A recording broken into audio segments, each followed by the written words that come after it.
Le mercredi, on s'y tient, c'est les carnets privés. Ça veut dire quoi? Ça veut dire que c'est pas plus gros que le bonhomme vu d'en haut. Ça veut dire que c'est des entassements de petits riens. C'est des collections de riens. Alors évidemment, si c'est des collections de riens, on peut les amplifier, les exagérer. Souvent, alors Flaubert appelle ça se monter le bourrichon. Donc c'est les carnets du monte bourrichon. Et des fois dans les semaines, on est un peu pris dans le sandwich. C'est-à-dire, d'un côté, il n'y a pas beaucoup de choses qui se passent. On est là, on fait du montage. Des fois, tu commences le montage à 6h le matin, et tu finis à 10h le soir, et tu dis aïe aïe aïe, mes emails. D'autres fois, tu as des choses qui sont importantes, mais bon, on va pas vous en parler toutes les semaines, c'est nos petites misères ou nos grandes joies, mais ça concerne pas l'écriture et le boulot. Alors, on est quand même dans un carnet d'écriture, mais qui s'écrit avec ce machin-là. C'est comme ça que je fonctionne en fait, je me fais une petite liste. Alors, cette semaine par exemple, j'avais essayé de rédiger des trucs, ça serait dans le carnet. Par exemple là, tel veille, j'avais un grand rêve, mais je me vois pas lire le rêve. Je préfère rêver en direct. Et il suffit que je dise ça, et je dis « Oh, tu vas là, t'as plus de filet, t'as plus... » Et ça y est, on est dans le carnet à cause de ça. Oh, j'avais noté d'autres trucs aussi. Par exemple ça, c'est pas dans l'ordre, mais je pensais que j'en parlais. Vous savez, dans mon ordinateur, le jour j'ai cassé la lettre E, ça m'a beaucoup perturbé d'ailleurs dans l'été, là au moment où j'avais à faire tous ces emails et que j'ai toujours en retard, ça m'a créé une partie de retard parce que tu sautes, mais quand tu appuies sur le A, alors il faut que tu appuies plus fort, ou alors que tu rates alors que tu rajoutes les E, etc. Alors après j'ai enlevé la touche livre, je m'en servais jamais. C'est la seule touche du clavier dont on se servait pas. Et je vais clipser la touche, mais clipser c'est cassé avec ces machins. Il faudrait que je le dépose à un marchand tout, mais je peux pas me passer. Donc j'ai acheté ce petit truc. C'est un petit clavier Bluetooth. J'ai acheté une petite souris, j'aurais préféré le trackpad, mais j'avais pas assez de sous pour le trackpad. Alors, la souris, il faut retrouver aussi une gestuelle. Et puis, contrairement au petit trackpad où on est juste sur de la pression, là, il faut cliquer. Donc, je ne savais plus cliquer. Il n'y a pas de mouvement d'enfoncement. Alors, on quitte cette origine de l'écriture qui est de la gravure. Alors, juste ce petit machin qui est tout mince. Et puis, en fait, ça tient remarquablement bien. Je crois que je ne l'ai même pas chargé encore une fois. Il est encore à 30 ou 40%, je ne le coupe même pas le soir, et la frappe du coup ça me rajoute des machins dans les notes. Bon, après on l'enlèvera, mais je fais ça, et ce qui est très bizarre, c'est que justement je peux travailler à distance, c'est-à-dire je peux regarder l'écran comme ça, comme si on faisait, moi j'ai jamais fait de jeux vidéo. En fait les mecs qui font des jeux vidéo, on leur donnerait un clavier à écrire, on verra peut-être s'ils ont des trucs bien dans la tête. Je pourrais être là sur un truc pensif, je vois un truc Facebook, je me glisse dessus et de choc je fais ma réponse, mais comme si tu parlais au mec là à côté. T'es pas à l'ordinateur. Alors finalement je m'habitue bien, c'est-à-dire que le petit ordi, je coupe carrément le clavier, il est éteint. Puis ce truc, je le pose là et je suis à ma main. Donc depuis, là, je peux recommencer mes recopiages, mais j'ai recommencé à faire la mise en page pour mes collections de livres. Je reprends le moral, ça m'aide, ça rattrape les chantiers. Tu fais un chantier, puis un autre chantier, puis un autre chantier, puis un autre chantier. Tu dis, et puis ça t'arrive au moment où il y a tes trucs à toi qui recommencent parce que tu n'as plus ces choses qui sont un peu comme mes étagères derrière, qui sont un peu écroulées, il faut que j'enlève tous les livres, que je mette des écarts. Voilà. Les carnets, c'est fait pour quoi? Pour vous raconter mes conneries. C'est pas des conneries de grand-chose, mais c'est des conneries qui sont liées par un petit fil ténu d'un côté ou de l'autre à l'écriture. Alors là, maintenant, par exemple, quand j'avais écrit Après le livre, c'est quelqu'un qui est au seuil et que j'aurais bien aimé si c'est moi qui avais les droits, vous savez, je leur ferais en mise à jour permanente, en développement, et c'est un crève-cœur, ce truc comme ça. Bon, c'est pas le sujet.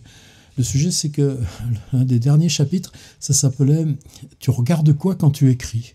Et c'est une question qui continue, moi, de me travailler profond. C'est-à-dire que la question de l'ordinateur, la question de l'outil, elle est vachement importante. C'est-à-dire quand tu travailles à l'ordinateur, tu ne regardes pas l'écran, tu ne vois pas les lettres qui avancent, tu regardes au-dessus, enfin, en tout cas, tu as une vision qui est délocalisée, et c'est pas une vision non plus qui va se localiser sur ce qu'il y a sur la fenêtre, ou le machin qui passe, etc.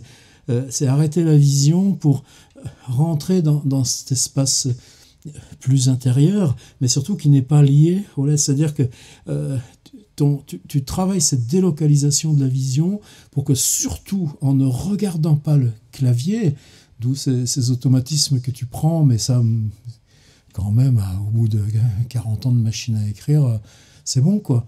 Tu peux travailler uniquement sur ces images qui ne sont pas les images que tu as devant toi, mais ce que tu composes d'images par cette projection mentale intérieure. Et simplement, ce que tu suis sur le clavier, c'est une avancée de rythme, etc. Et là, j'ai coupé avec ça. C'est-à-dire, il y a longtemps que j'ai toujours travaillé en disant, on ne regarde pas le clavier, on ne regarde pas l'écran, on se concentre sur ces choses intérieures, mais il y a besoin d'un suivi. Et moi, j'ai fait complètement l'intérieur. C'est-à-dire, je me mets le matin comme ça. Je me mets la souris là où ça frappe mal. Et je mets le truc ici, et je laisse les yeux pendus dessus, tomber dessus. C'est-à-dire, je ne regarde pas le clavier ni les lettres, mais mon champ visuel ne voit plus du tout l'écran, et uniquement les doigts. Et je me suis aperçu qu'en regardant ça, les doigts, évidemment, ils ne regardent pas. Tu vas taper un T, puis un R, puis un A, puis un V, puis un A. Ça, tu fais ça aux machines SNCF quand ta machine t'est billée. C'est que, simplement, les doigts sont dans une espèce d'interaction spatiale qui fait qu'ils ne se trompent pas. Alors, moi, j'ai toujours eu ce truc de dire que qu'est-ce que tu regardes quand tu écris, c'est que la dactylographie nous permet d'aller bien plus vite que la graphie manuelle qui a inventé je ne sais plus comment ça s'appelle, la sténo et tous ces trucs pour compresser puis gagner en vitesse. Mais de toute façon, on va toujours plus vite, même dès la machine à écrire. Hein, il y a des choses de Faulkner et tout là-dessus. Mais on va plus vite là-dessus. Mais tout d'un coup, si je regarde ça, parce que je me suis toujours, depuis 20 ans d'ordi, attaché à ne pas regarder le clavier. Eh bien, en regardant le clavier, je m'en fous de ce qu'il y a dessus, je garde l'image intérieure, mais les doigts ne se trompent pas. Et ensuite, on regarde le texte. Alors évidemment, il y a des petits plantages, des petites bananes. Alors, ça fait quelques matins que j'essaye ça. Quand je me lève, je me mets là-dessus, je me mets en position verticale. Tu vois rien que ces fichues lettres de ce truc. Et tu n'as même pas besoin d'être proche de l'ordi, ça peut mettre là sur les genoux. Simplement, il faut que les yeux contrôlent vaguement, mais ça, c'est par réflexe, c'est la petite noix centrale du cerveau, on n'est pas dans les trucs conscients. Et puis, après, t'as quoi? T'as 5 coquilles. Ça fait de drôles de textes. Ah, je vous assure. Point suivant. Je sais pas si vous entendez la musique, là. Ça fait comme une horloge de grand-mère, mais c'est pas une horloge de grand-mère. C'est l'autre jour dans un Super U. Mon problème, c'est que quand je vais dormir, j'emmène le Kindle. Alors, sur le Kindle, on est sur de papier électronique, donc de la lecture très, très passive. Je suis en train de terminer la bio de Nathalie Sarraute. Enfin bon, on en parlera. Et puis, bon, j'ai polar américain, petite vidéo sur Maupassant qui arrive dimanche. Bon, bah, tu te relis du Maupassant. Il y a plein de trucs dedans. Et puis, c'est comme aller choisir un bouquin de bibliothèque. Et puis, en plus, il y a une autre question aussi pour la lecture, c'est que tu peux inverser. Tu as une vision inversée. C'est-à-dire que quand tu es dans le noir, tu peux le faire en mode lettre blanche sur fond noir. Ce qui est important aussi. Par exemple, dans les logiciels ou dans le téléphone, on a mode sombre. Alors par exemple, mes fichus email, je mets l'interface Outlook Express en mode sombre, et il y a juste la fenêtre d'écriture qui, elle, où c'est des lettres noires sur fond blanc. Mais c'est plus reposant comme environnement, c'est plus stable. Et dans la lecture, c'est pareil, de jour, j'aurais plus tendance à fatiguer comme ça, mais quand on est dans la nuit, c'est-à-dire qu'il y a très très peu de réverbération blanche de la petite interface, et donc c'est une commutation. Et quand je suis sur Ulysses, c'est-à-dire là je vous disais, je prends des notes au jour le jour, j'écris des rêves, ça c'est ce logiciel qui s'appelle Ulysses, qui est une base de données, c'est-à-dire c'est pas un traitement de texte comme Word, c'est simplement des choses qu'il n'y a pas besoin d'enregistrer, ça se met tout le temps, on peut les classer, les reclasser, les assembler par dossier, comme des petites piles de papier ou de trucs, on peut installer des liens et tout ce qu'on veut. Donc pour moi c'est un logiciel de prise de notes, un logiciel de première écriture. Bon, il y a déjà pas loin de 7 ou 8 ans que je m'en sers. Et moi, Ulysses, donc vous voyez, c'est uniquement cette étape de brouillon. Et ensuite, je reprends dans un fichier Word avec une mise en page. Et lui, je le laisse en lettres blanches sur fond noir. J'en tire pas de conclusion. J'aimerais bien qu'on discute même là-dessus, en dessous la vidéo, là, dans les comments below, comme ils disent nos potes anglais. Nous, c'est bizarre parce que les discussions s'installent sur Facebook, donc bon, Facebook s'en va, mais les vidéos restent... Bon, pas grave. Le soir, je monte avec ça, mais en général, je triche, c'est-à-dire que... parce que le matin, il faut bien que tu te réveilles. Alors, des fois, il y avait prendre le train, maintenant, il y a moins le train, mais quand même, j'aime bien savoir l'heure. Et sur le Kindle, tu peux pas trop savoir l'heure. C'est pas... Je pense qu'ils... Dans leur grande finesse amazonienne, ils ont dû avoir des grandes conférences là-dessus. Donc, j'aime pas emmener non plus l'iPhone dans... Il y a un truc de déconnexion, mais en fait, l'iPad, tu triches. C'est comme ça, tu te dis juste avant, bon, c'est bon, tu regardes quand même un peu s'il y a des copains qui sont passés, ce que tu as reçu comme mail, ce que tu as machin, truc. Et en gros, l'idée de la connexion, tu la gardes même dans le sommeil. L'autre jour, dans un des carnets, je disais comment tu pouvais voir, tu te réveilles là dans le premier sommeil et tu as l'impression que tu lis un article, que tu lis un truc qu'on t'envoie et que tu es encore... Et puis non, en fait, il n'y a plus le machin, mais tu as gardé mentalement cette... Donc je me suis dit, il faut que j'arrête. Donc ça fait pas mal de nuits maintenant. Donc je lis classiquement et non, je suis plus connecté le soir. Alors, comment faut se réveiller ? Dans Super U, je trouve ça, c'était 4 €, même pas 3,99 €, 4,99 €.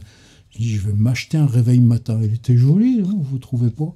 Il y avait du noir, il y a des ampoules fluo et tout ça. Et la première fois, je l'achète, mais dès que j'ai essayé de mettre le petit machin, le petit poussoir, là, pof, ça s'est déglingué. Et puis surtout, il fait la seconde qui fait ploc, ploc, ploc, ploc. Bon, d'accord, j'aimais bien ça chez l'horloge de ma grand-mère, mais là, maintenant, je supporte plus même ce truc à 4 mètres, à 5 mètres, à 6 mètres. Cloc, cloc, cloc. Non, maintenant, pour nous, l'heure est muette. Alors, je sais plus quoi faire de ce truc. Je me suis dit, tiens, je vais faire mes carnets et je vais le zigouillonner en direct. Mais bon, c'est un peu idiot. J'aime pas vous voyez, d'ailleurs, il est indestructible, hein, Made in China, il continue toujours. Mais j'aime pas tous ces blogs à Merloc, là, les... Logan Jake Paul, Roman Atwood, etc. C'est intéressant sociologiquement de regarder cette espèce de production au jour le jour, mais qui sont bêtes. Donc, bon, on va pas détruire l'objet, mais je sais pas quoi en faire. Donc je le pose là dans le garage, mais j'ai pas besoin de savoir l'heure dans le garage. Et je m'en suis racheté un autre. Alors là, celui-là, je l'ai payé 9,99 €, mais c'est un petit affichage digital. Et puis surtout, il y a un petit truc sur le côté, où même, moi, je me réveille toujours en général à 3 h du mat'. Il y a une espèce de grande pause, donc comme ça tu vérifies, 2h50, 3h20, puis après, bon, il est 5h, c'est bon, tu peux y aller, tu peux te lever, il est 5h. Allez, c'était mon petit point. Ah, bah oui, c'est dur la mémoire. Tiens, ça faudra que j'en reparle tout à l'heure. C'est que justement, j'étais là cette fois au Auchan, parce que vous savez que vous achetez ces bordels. J'ai le rayon, d'abord je trouvais pas de rayon. Alors je demande, c'était le rayon téléphone, ordinateur, je demande au gars, mais vous n'avez pas des réveils matin là-bas, il me montre le bout du truc. Et il y avait toute une rangée. Alors il y en a un qui était même assez joli, c'est Sony qui faisait ça. Sony, c'est une marque qui fait des appareils photo, de téléphone, de je sais pas quoi. Ils faisaient de la musique aussi, autrefois, des Discman. des Walkman. Et ça s'appelait un cube. Alors c'était un joli petit cube avec... Oh, je dis, je vais me prendre celui-là à 10 ans. Et qu'est-ce que je vois? AM, FM, radio clock. Et là, je m'aperçois que toute la rangée, c'était des machins où si tu achètes ça, ça te fait une radio qui démarre au moment où toi, tu n'as même pas commencé de penser. Mais c'est criminel. Et après, tu te dis, mais il y a des gens qui se font avoir. Il y a des gens qui écoutent la radio le matin. Et là, j'ai pas compris. Moi, j'écoute jamais aucune radio. Et ça fait un bien formidable. C'est comme de partir le soir, juste se caler sans se connecter. Mais l'idée que dans ce moment-là, des transitions là, qui sont tellement les plus importantes pour le langage, tu puisses te mettre, comme tout à l'heure, j'écoutais Bob Dylan. The world is old, the world is grey. Je chante pas comme Bob Dylan, hein, mais le monde est vieux, le monde est gris. Et toi, le matin, tu laisserais venir toute cette grisaille là, comme ça. Ah, eh ben, j'ai trouvé le seul modèle de réveil. Alors celui-là, évidemment, mais il est nul. J'en veux plus. Voilà, cette fois, c'est bon. Il marche encore. Oh, mais c'est juste ça, j'aurais jamais supposé que ça existait, se réveiller en écoutant la radio. Oh. Point suivant. Oh, point suivant, c'est encore des petits trucs là, j'ai sorti des machins là. C'est ces machins qui sont là. Alors ces machins qui sont là, c'était des petits Toshiba. C'était les premiers petits disques durs externes que j'avais qui coûtaient en gros 96 €, enfin en tout cas moins de 100 balles. Et bon, j'ai rien à leur reprocher, simplement la durée de vie, c'est pas top quoi. C'est-à-dire que là, j'avais marqué sauvegarde de Théo, mais je sais plus ce qu'il y a dedans. Là, j'en ai un autre aussi. Alors, ce que j'ai sauvé là, par exemple, je sais que j'ai par exemple voyage à Montréal, voyage à Providence, des bazars comme ça, quoi, des trucs où tu te dis que, bon, là, je sais pas, mais je crois que c'est des machins, plutôt les trucs de l'ordi. Et ça, par exemple, c'est le disque Time Machine. C'est vachement important, Time Machine, quand on est sur des Mac. Là, moi, j'en ai un autre, d'ailleurs, c'est encore un petit Toshiba pareil. C'était le dernier qui me reste. Tous les 20 minutes, il fait une archive de ce qu'on vient de changer. Tous les jours, il garde la dernière archive de ces archives de 20 minutes, il vire les autres, et puis il garde celle de la semaine d'avant, et puis ensuite une par mois. Ce qui fait que très régulièrement, c'est toujours des trucs comme ça, tu dis, oh putain, ce truc c'était sur mon bureau, c'était quand? Attends, je revenais de tel endroit, ah ouais, là c'était vers février. Et tu ouvres le truc février, bureau, et tu retrouves... En gros, ce que ça te sauve la mise d'état et des tas de fois, puis tu t'aperçois pas que ça marche, quoi. En gros, quand tu es parti en vacances, il te marque toujours « Oh, il y a 10 jours que vous n'avez pas fait votre Time Machine, etc. » Et puis à un moment donné, tu vois que Time Machine, la sauvegarde n'a pas pu être effectuée. C'est-à-dire que là, j'ai toute une archive de 1 Tera qui doit être à peu près sur 2 ans, en remontant comme ça tous les mois. Puis à un moment, c'est mort. Et c'est bizarre la mort d'un disque dur toujours. Et j'ose pas le jeter. Alors celui-ci, je mettais dedans les vidéos une fois que je les avais montées sur YouTube. C'est-à-dire, quand vous les envoyez sur YouTube, c'est que YouTube les recalcule en les réinterprétant avec son système de compression malléable. C'est-à-dire si vous rechargez un truc que vous avez mis de 3 gigas sur YouTube et que vous le retéléchargez, vous allez avoir un truc de 500 mégas, quoi. C'est-à-dire en gros le quart du machin. Ce qui fait que là, je sais plus, je crois que ça remonte à 2016, je n'ai pas compté, mais enfin, il doit y avoir 250 vidéos, et là, ça y est, il est plein. Et en regardant, je me suis aperçu, par exemple, là, Final Cut, ils viennent de faire une nouvelle version, et tous les fichiers que j'avais, par exemple, une vidéo de 20 minutes, c'était 3 gigas et demi, ce qui est déjà beaucoup. C'est-à-dire, je crois que si je n'avais pas eu la fibre ici, je sais pas, jamais ma chaîne elle aurait pris ce genre de développement. Vous voyez, bon, c'est pas important à savoir, c'est pour ça que je mets un index. Quand vous en avez marre, vous zappez au suivant, mais c'est aussi un espace où pour nous, c'est important de réfléchir ensemble à ces trucs-là, parce qu'après, il vous revient les trucs des copains et tout ça. Et je me suis aperçu que là, dans les dernières mises à jour de Final Cut, eh bien maintenant, ces fichiers qui étaient avant à 4 Go, ils font 9 Go. C'est-à-dire, là, une vidéo de 40 minutes, comme je fais souvent des lectures, c'est 20 gigaoctets. Et ce qui fait que, par exemple, mes vidéos, je faisais toujours un site miroir sur quelque chose qui s'appelle Vimeo. Parce que Vimeo, c'est un taux de compression bien meilleur. Par exemple, quand vous envoyez un dossier, CNC, etc., ce que vous mettez, c'est un lien Vimeo.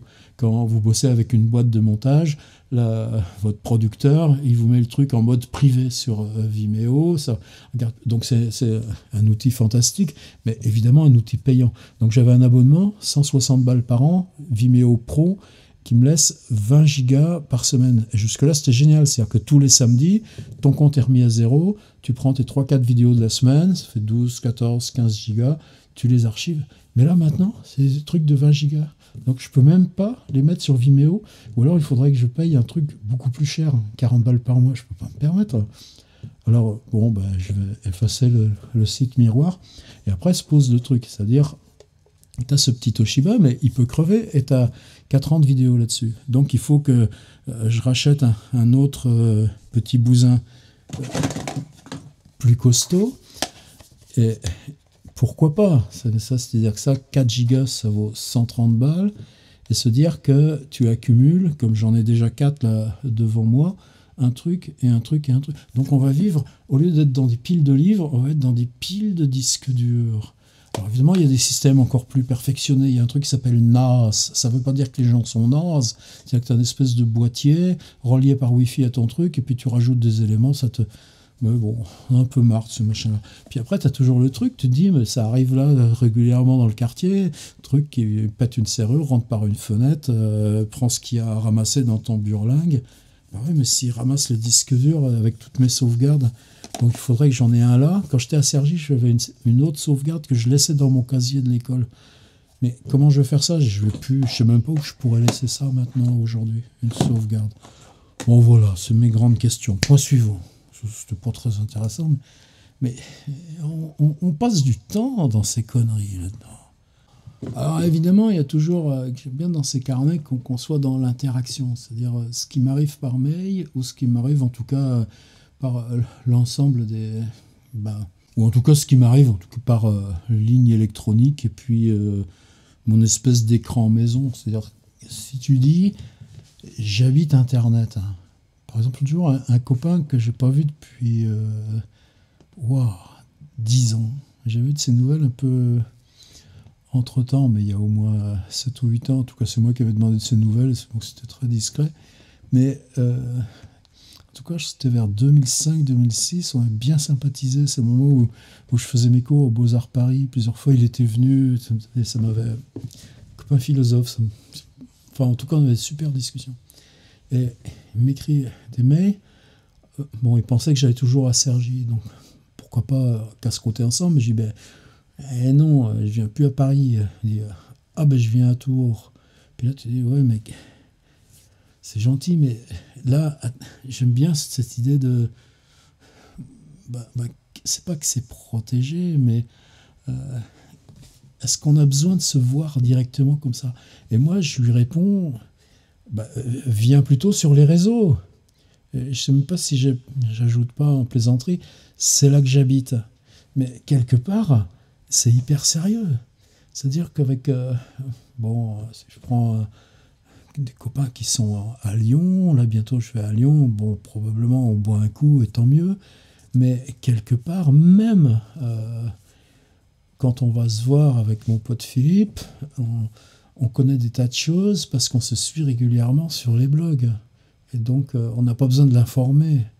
C'est ça qui est bien. On va se faire du miroir sur comment on boussole, comment on malaxe, là où on en est intérieurement dans ce truc-là. Et c'est pour ça que je suis content de le voir et qu'on a pris notre rendez-vous. Mais s'il n'y avait pas le préalable de notre échange permanent sur l'ensemble de la spectrographie web, vous voyez, c'est-à-dire que j'habite Internet, c'est comme le livre imprimé quand vous faites du POD, c'est-à-dire c'est pas que vous êtes écrivain et puis que vous faites des choses sur le web, c'est ça qu'ils comprennent pas, là, ceux qui sont en train de se laisser couler tout droit, tout vif, en regardant autour d'eux le truc qui s'écroule, c'est que précisément on renverse, c'est que précisément on a cette activité qui est amicale, affective, esthétique, parce que ce qu'on échange c'est des contenus à valeur, ou en tout cas dans une tension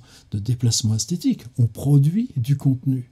Et par contre, il n'y a pas dans ces productions de contenu d'échelle de valeur qui vous disent « Ah, bah tu seras publié dans telle maison, donc ton contenu prend valeur symbolique. » On a tous accès au même mode de publication.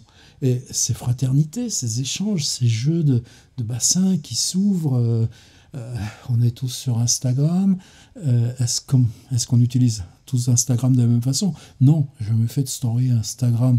Donc cette question de dire « j'habite Internet », elle est quand même liée à ce truc de pousser des contenus, et que donc, dans la relation qui en découle, par exemple, à partir de mon site, à partir de ces vidéos, il y a cette collection tiers livre éditeur qui n'intéresse pas beaucoup les gens qui me regardent et qui m'écoutent, mais bon, vous êtes au courant que ça existe, puis vous êtes content que ça existe, même si vous en profitez pas des masses, mais ça n'a pas d'importance. Mais en tout cas, le livre est une espèce de prolongement. Quand il y en a besoin, on le trouve, il est là. Et moi, je sais aussi aller le chercher chez les copains. Mais je crois que j'ai l'impression que ces rencontres de vie réelle par rapport à ce truc de dire « j'habite le web », la question est peut-être qu'un peu caricaturale si on l'exprime comme ça. Mais si on le pose dans ces questions de pousser reçu permanent, de offert donné reçu, à ce moment-là, je pense qu'on n'a pas encore fini d'apprendre ce qu'implique cette lourde déhiérarchisation, cette horizontalisation. Et c'est pour ça aussi que c'est plus une question même de Facebook, d'Apple, de YouTube qui est Google, etc. etc. On veille, évidemment, c'est des questions où dire veiller à comment un lien ramène vers mon site, comment... Mais c'est que dans ces écosystèmes, le fait du partage esthétique, le fait de la musique de l'autre, le chant de l'autre, même si le chant, c'est comment il fait ses images, qu'est-ce qu'il produit, ou sur Instagram, il y a un truc qui s'appelle les temps suspendules. Une fille qui met des petits bouts de trucs qu'elle gribouille sur des carnets, et c'est ces petits gribouillés de carnets qu'elle propulse. Ça ne remplace pas une relation sociale en direct, ça n'élimine pas la part matérielle, y compris si la part matérielle, c'est l'attention qu'on porte à regarder ou partager une image. C'est là où on a beaucoup à réfléchir en permanence.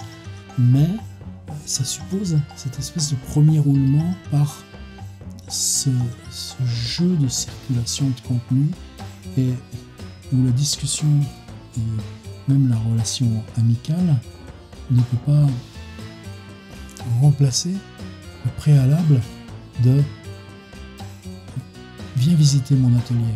Mais venir visiter mon atelier, c'est là, c'est pas fini.